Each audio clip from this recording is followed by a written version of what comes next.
الانبیاء نام۔ اس سورت کا نام کسی خاص آیت سے ماخوذ نہیں ہے، چونکہ اس میں مسلسل بہت سے انبیاء کا ذکر آیا ہے، اس لیے اس کا نام الانبیاء رکھ دیا گیا۔ یہ بھی موضوع کے لحاظ سے سورہ کا عنوان نہیں ہے، بلکہ محض پہچاننے کے لیے ایک علامت ہے۔ زمانہ نزول، مضمون اور انداز بیان دونوں سے یہی معلوم ہوتا ہے کہ اس کا زمانہ نزول مکے کا دور متوسط، یعنی ہماری تقسیم کے لحاظ سے نبی صلی اللہ علیہ وسلم کی مکی زندگی کا تیسرا دور ہے۔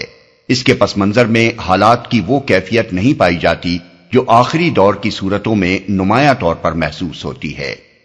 موضوع و مضمون، اس سورہ میں وہ کشمکش زیر بحث ہے جو نبی صلی اللہ علیہ وسلم اور سرداران قریش کے درمیان برپا تھی۔ وہ لوگ آن حضرت کے دعوائے رسالت اور آپ کی دعوت توحید و عقیدہ آخرت پر جو شکوک اور اعتراضات پیش کرتے تھے، ان کا جواب دیا گیا ہے۔ ان کی طرف سے آپ کی مخالفت میں جو چالیں چلی جا رہی تھیں، ان پر زجر و توبیخ کی گئی ہے اور ان حرکتوں کے برے نتائج سے آگاہ کیا گیا ہے۔ وہ جس غفلت اور بے پرواہی سے آپ کی دعوت کا استقبال کر رہے تھے، اس پر متنبہ کیا گیا ہے، اور آخر میں ان کو یہ احساس دلایا گیا ہے کہ جس شخص کو تم اپنے لیے زحمت اور مصیبت سمجھ رہے ہو، وہ دراصل تمہارے لیے رحمت بن کر آیا ہے۔ دوران تقریر میں خاص طور پر جو امور زیر بحث آئے ہیں وہ یہ ہیں: ایک، کفار مکہ کی یہ غلط فہمی کہ بشر کبھی رسول نہیں ہو سکتا، اور اس بنا پر ان کا نبی صلی اللہ علیہ وسلم کو رسول ماننے سے انکار کرنا، اس کا بڑی تفصیل کے ساتھ رد کیا گیا ہے۔ دو، ان کا آپ پر اور قرآن پر مختلف اور متضاد قسم کے اعتراضات کرنا اور کسی ایک بات پر نہ جمنا، اس پر مختصر مگر نہایت پرزور اور معنی خیز طریقے سے گرفت کی گئی ہے۔ تین، ان کا یہ تصور کہ زندگی بس ایک کھیل ہے جسے چند روز کھیل کر یوں ہی ختم ہو جانا ہے، اس کا کوئی نتیجہ نہیں نکلنا ہے، کسی حساب کتاب اور جزا و سزا سے سابقہ نہیں پیش آنا ہے۔ یہ چیز چونکہ اس غفلت و بے اعتنائی کی اصل جڑ تھی جس کے ساتھ وہ نبی صلی اللہ علیہ وسلم کی دعوت کا استقبال کر رہے تھے، اس لیے بڑے ہی مؤثر انداز میں اس کا توڑ کیا گیا ہے۔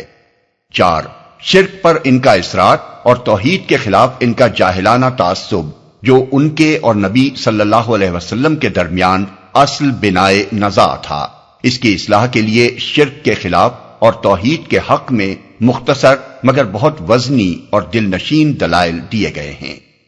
پانچ، ان کی یہ غلط فہمی کہ نبی کو بار بار جھٹلانے کے باوجود جب ان پر کوئی عذاب نہیں آتا تو ضرور نبی جھوٹا ہے، اور عذاب الہی کی وہ وعیدیں جو وہ خدا کی طرف سے ہمیں سناتا ہے محض خالی خولی دھمکیاں ہیں۔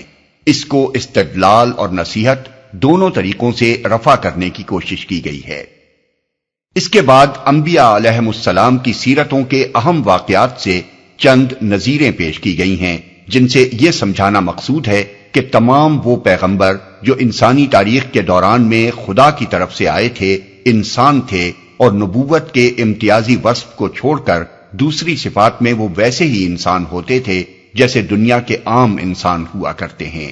الوہیت اور خدائی کا ان میں شائبہ تک نہ تھا، بلکہ اپنی ہر ضرورت کے لیے وہ خود خدا کے آگے ہاتھ پھیلاتے تھے۔ اس کے ساتھ انہی تاریخی نظیروں سے دو باتیں اور بھی واضح کی گئی ہیں۔ ایک یہ کہ انبیاء پر طرح طرح کے مصائب آئے ہیں اور ان کے مخالفین نے بھی ان کو برباد کرنے کی کوششیں کی ہیں، مگر آخر کار اللہ تعالی کی طرف سے غیر معمولی طریقوں پر ان کی نصرت فرمائی گئی ہے۔ دوسرے یہ کہ تمام انبیاء کا دین ایک تھا، اور وہ وہی دین تھا جسے محمد صلی اللہ علیہ وسلم پیش کر رہے ہیں۔ نوع انسانی کا اصل دین یہی ہے، اور باقی جتنے مذاہب دنیا میں بنے ہیں وہ محض گمراہ انسانوں کے ڈالے ہوئے تفرقے ہیں۔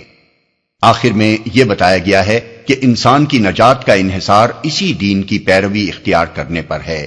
جو لوگ اسے قبول کریں گے وہی خدا کی آخری عدالت سے کامیاب نکلیں گے اور زمین کے وارث ہوں گے، اور جو لوگ اسے رد کر دیں گے وہ آخرت میں بدترین انجام سے دوچار ہوں گے۔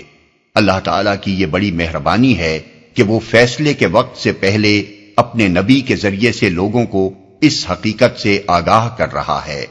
نادان ہیں وہ لوگ جو نبی کی آمد کو اپنے لیے رحمت کی بجائے زحمت سمجھ رہے ہیں۔